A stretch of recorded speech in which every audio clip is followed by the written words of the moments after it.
something I really want to get it there and go there and get it over with. All right, real good. I kind of know what it's about, and it's something that's really small. No, that's. I know that. Yeah, you don't want to get into the facts of it because somehow it could potentially get used against you later on. There's something small, there's something minor. Hey, ain't nothing small or minor about no Rico, man. See? You know, I don't know. I don't know what the elements are of the various offenses in Pennsylvania. If you're unsure of that and want to look into that a little bit further before you make decisions here, I'd be happy to continue this for a day or two, or that's something I really want to get it there and go there and get it over with. All right, real good. I kind of know what it's about, and it's something that's really small. That was Breezy, thinking he was facing just a small charge, when in reality, it was anything but small. He just got slammed with a massive RICO sentence so heavy it could lock him away for life. And word is, Breezy's not planning to go down alone. He's already making moves to cut his time short by snitching on some big names. The whole thing flipped on August 27, 2025. What started as a regular morning for Antonio Valentino King, better known as 600 Breezy, turned into the moment his career might have ended forever. The Chicago drill rapper was cruising through Wisconsin when a routine traffic stop went left. By 7:30 a.m., cops uncovered an active extradition warrant out of Pennsylvania.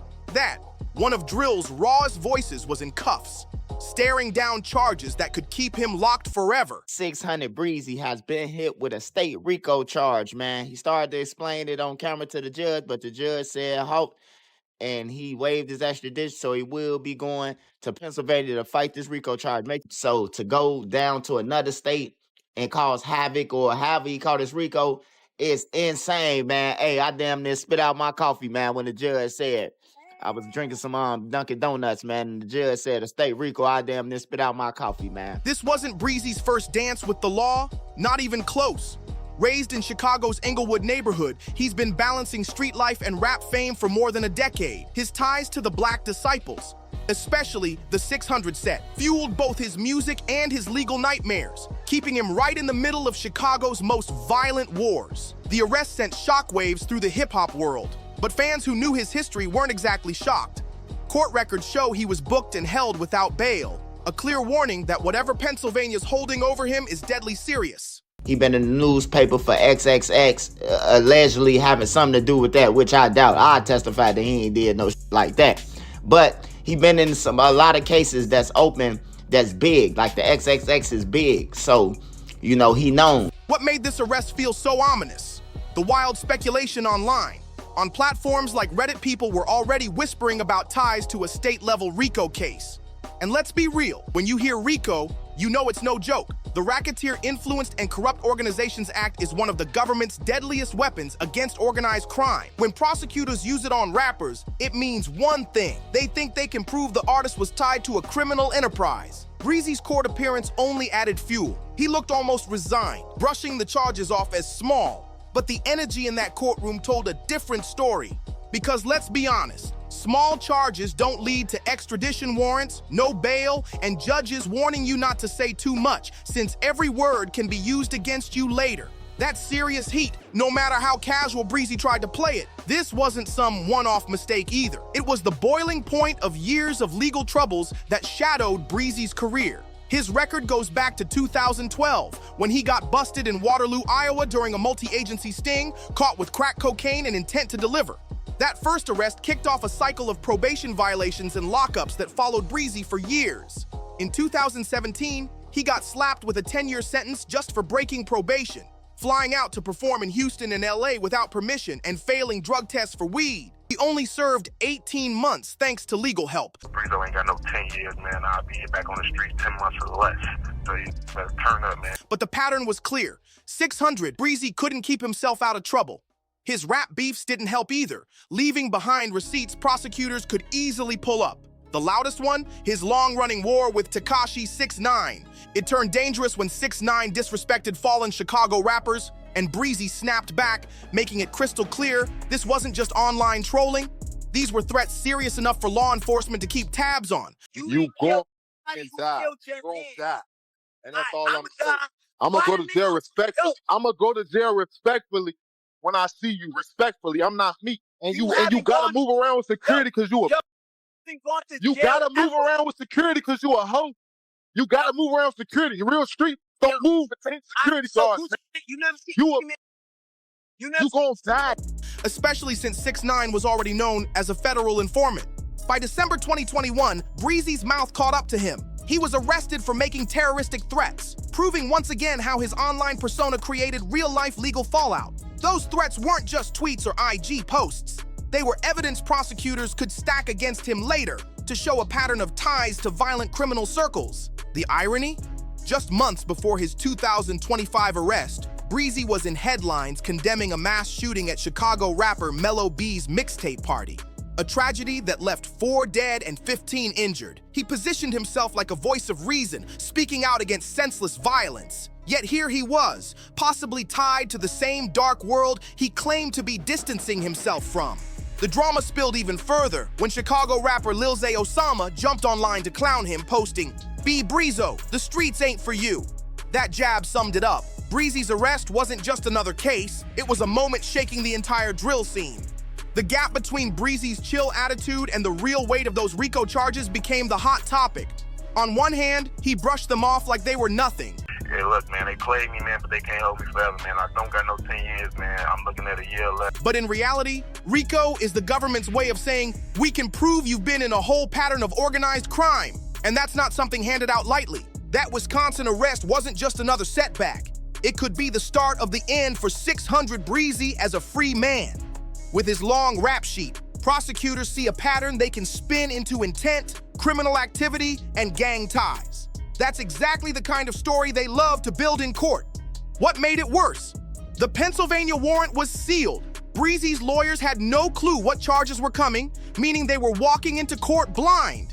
Until the charges were unsealed, the uncertainty only fueled speculation about what the feds thought they could prove against one of Chicago's most notorious drill rappers. Looking deeper, it's clear this wasn't some random arrest. It was the natural fallout of living life on the razor's edge between fame and infamy.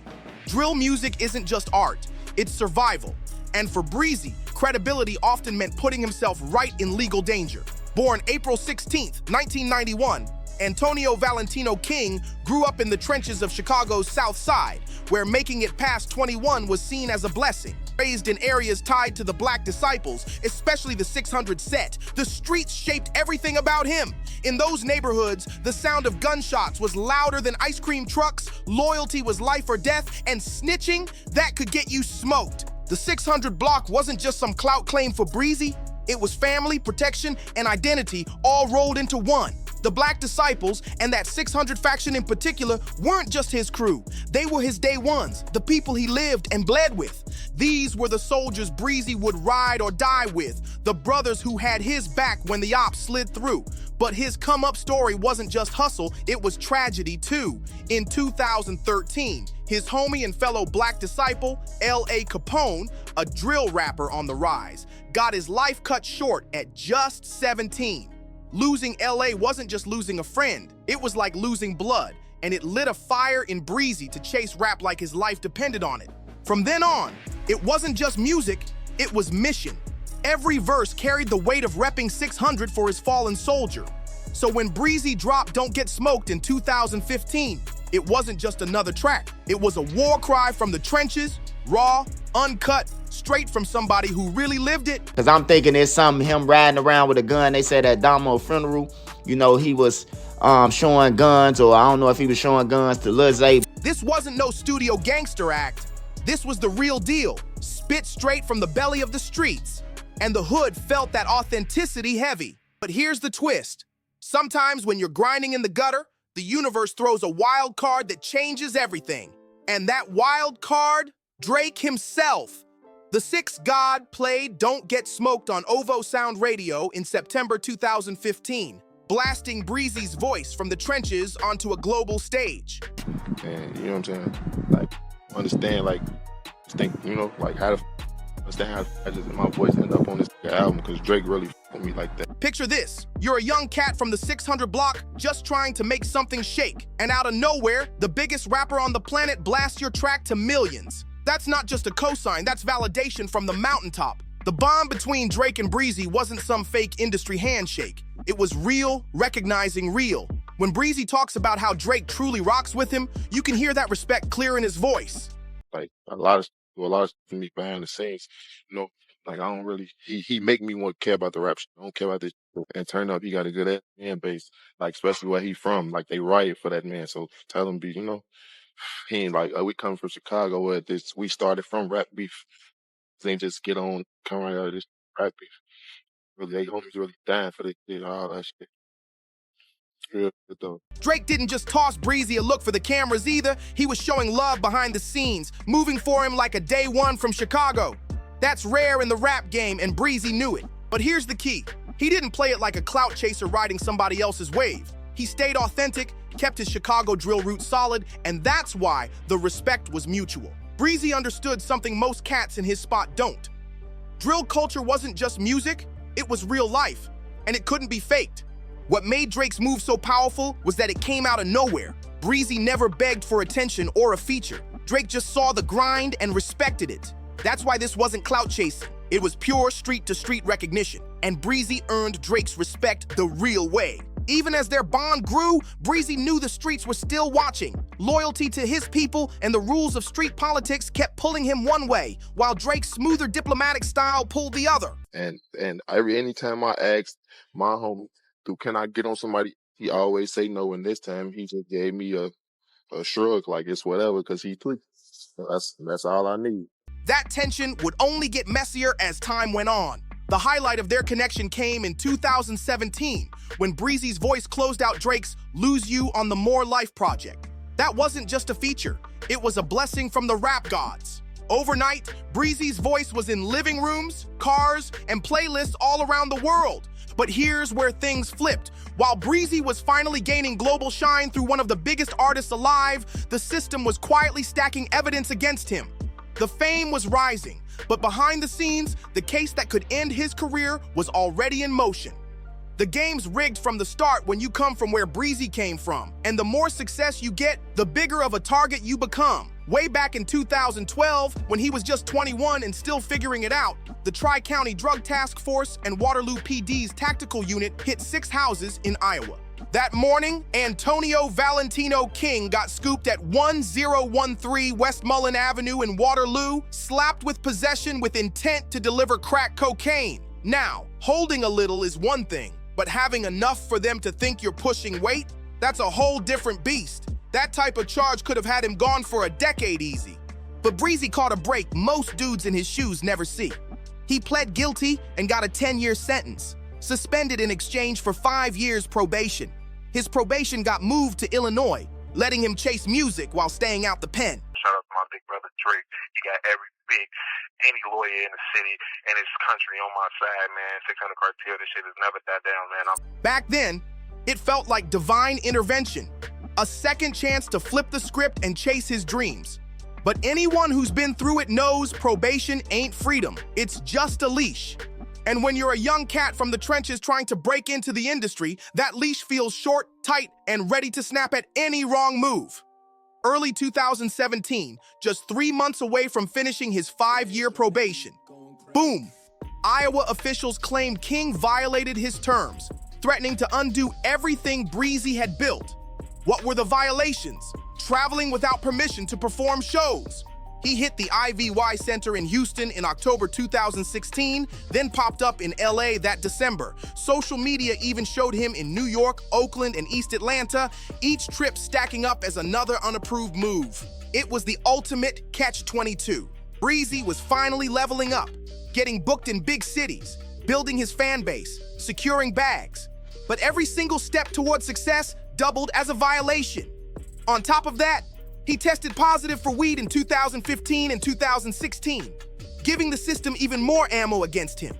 The frustration hit hard. Driving back to Iowa to face the music, Breezy vented in a now-deleted Facebook post. He claimed his Chicago probation officer never reported the violations. Only Iowa officials came down on him. To Breezy, it felt like the system was determined to drag him back, no matter how far he pushed forward. Breezy knew the drive was long, but his frustration was even longer. He posted, "This long drive to Waterloo. I'm about to walk in court on straight asshole mode.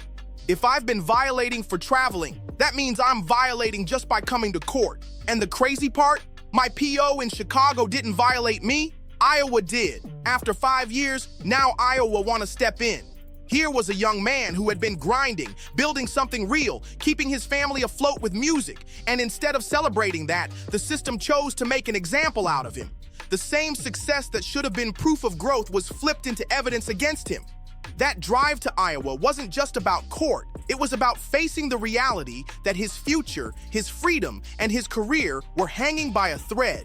What he couldn't have imagined was how much this courtroom was about to change everything. The stage was set for one of the most controversial sentences in recent memory, one that would shake the entire hip-hop community. June 2nd, 2017 was supposed to be Breezy's fresh start, the day he finally closed the book on probation and stepped fully into his destiny as a rising star. Instead, it turned into the day the system proved there are two kinds of justice in America, one for privilege and one for young black men from the hood who dare to dream bigger than their block. When Breezy stepped into that Waterloo, Iowa courtroom, he thought it was just a routine probation hearing, maybe a slap on the wrist, maybe stricter rules, but nothing that would kill the momentum he'd been building. Judge Andrea Dreyer had other plans. She ruled that King violated probation with unauthorized travel and weed use, and then dropped the hammer. She revoked his probation and hit him with the original 10-year sentence from 2012. 10 years for performing shows and smoking weed. Let that sink in. The news tore through the hood like a drive-by. His mother, Renita King, broke it to the world in a gut-wrenching Facebook post. Iowa just locked up Antonio Valentino King for 10 years. This is the worst birthday of my life. It was a mother's pain, raw and unfiltered, laid out for the world to see. But Breezy wasn't about to go silent. Even from behind bars, his voice carried that same defiance that made him a star. In a phone call from the county that spread through the streets like wildfire, you could hear both his pain and his determination. He wasn't broken, not yet. This wasn't just Breezy talking tough. He knew he had an ace most defendants don't get. Real loyalty from somebody with real power. When life gets rough, that's when you find out who's truly in your corner. And Drake proved he wasn't just some industry buddy. He was a genuine friend, ready to put money and muscle behind Breezy's fight. A leaked text, allegedly from Drake, showed just how deep that loyalty ran. They took him in, revoked his probation, and gave him 10 years. He won't have to do it, but basically, they locked him up for smoking weed and being black. Drake's camp made it clear. They were stepping up to secure top-tier lawyers for Breezy. That's not just talk, that's action. And it showed a level of loyalty almost unheard of in the music business.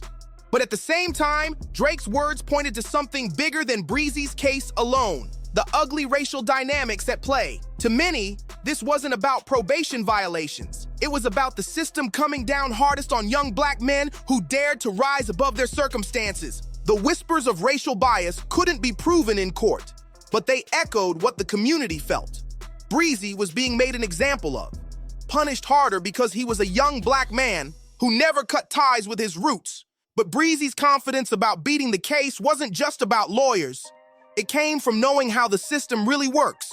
When you've got the right resources and the right connections, things start to move differently. And he was right. In February 2018, his attorney Tina Muhammad filed a motion to reconsider the sentence, arguing Breezy wasn't some lost cause. He was a successful artist contributing to society. Against the odds, the motion hit. By December 12, 2018, Breezy walked free after serving less than a year. But freedom didn't mean safety. The target on his back was bigger than ever. In America, being young black and carrying a record means the system is always waiting for the next slip-up. And for 600 Breezy, the spotlight of fame only made that target shine brighter. The harassment didn't stop. If anything, it showed the system wasn't done with 600 Breezy, not by a long shot. What made it worse? His own words and moves over the years had built a record prosecutors could now twist into evidence against him. Even when it was just speculation in the media, Breezy's name kept popping up in connection to major cases. And that's exactly what prosecutors love in RICO trials. They don't need to prove you pulled every trigger or made every move. All they need is a pattern that shows you were tied to an organization committing crimes and that you gained from it. That's why Breezy's situation was so dangerous. His history, his music, even his public statements could be read like a confession. Every bar, every threat, every slip became ammo for the case. So when whispers of RICO charges hit, people weren't just shocked. They knew how serious that was. RICO isn't about a single charge. It's about the government saying you're part of something bigger. And for Breezy, that could mean the rest of his life behind bars. 600 Breezy's criminal history gave prosecutors a long trail to work with, stretching back years and showing not just crimes, but the organizational structure behind them. Even something as simple as a shout-out to locked-up associates can be twisted into proof of loyalty to a larger enterprise. Exactly the kind of detail RICO cases feed on. What made things worse? His success in music and his big-name connections didn't shield him. They made him look even more dangerous in court. Prosecutors could argue that Breezy wasn't just surviving in the streets. He was thriving off an organized network. His confidence in beating charges, paired with his own references to the team, played perfectly into the image of someone who thought he was untouchable. And even the Drake connection, which Breezy often bragged about for legal and financial support, could backfire. To prosecutors, it suggested the alleged organization had real resources and even mainstream credibility. Instead of being a lifeline, it risked becoming part of the case against him. What makes this case career-ending for 600 Breezy isn't just the threat of RICO. It's the weight of his whole criminal history crashing down at once.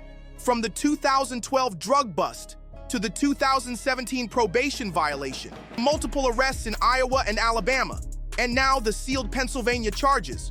Prosecutors can paint a timeline that screams career criminal who rapped instead of rapper who slipped up. And look at how it happened. He wasn't even caught in a major raid. It was a routine traffic stop. That alone shows he was already under tight surveillance, with law enforcement watching and waiting for the perfect moment to snatch him up. This level of tracking doesn't come out of nowhere. It usually means deep investigations, wiretaps, financial records, and coordination across multiple agencies. In other words, Breezy wasn't just unlucky, he was being hunted. To make it worse, the Pennsylvania charges are sealed, leaving his legal team blind until they hit court. That's a brutal disadvantage in a RICO fight, where the government often spends years building massive conspiracy cases with multiple defendants and mountains of evidence. For Breezy, this isn't just another case. It's a battle against a machine built to bury him. This analysis shows just how tangled 600 Breezy's world really is. Every conflict, every allegation forming a web prosecutors can spin into proof of an ongoing criminal enterprise. Even details like flashing guns at funerals or clashing with rival rappers build the picture they want. Breezy as an active player in a violent organization. Every weapon on camera, every threat online, every tie to alleged criminals, it all becomes puzzle pieces in the RICO narrative. And now, as Breezy sits waiting for extradition to Pennsylvania, the weight of his reality comes into focus. This isn't just another charge he can slide past with good lawyers or celebrity backing. If those RICO whispers are real, he's staring at the kind of prosecution built to dismantle whole organizations and bury their leaders for decades. For a man who once boasted he'd be back on the streets in under a year, the irony is sharp. Now, facing RICO, Breezy has to confront the truth. A lifetime of balancing keeping it real with skating the line of the law may finally catch up to him. The kid from Chicago's South Side, who built his name on authenticity, might have to face the harshest reality of all. Being too real could cost him everything. As this story plays out, one thing is clear. 600 Breezy's arrest feels like the end of an era in drill. It's a reckoning for a whole generation of rappers who built their names at the crossroads of street life and mainstream fame. Whether Breezy beats these charges or not, the truth is, the game that made him a star will never be the same again. Appreciate you locking in with me. If this story had you hooked, don't sleep. Check out the other videos popping up on your screen right now. They're just as crazy. To like, drop a comment, share this with the crew, and smash that subscribe button so you don't miss what's next. See you in the next one.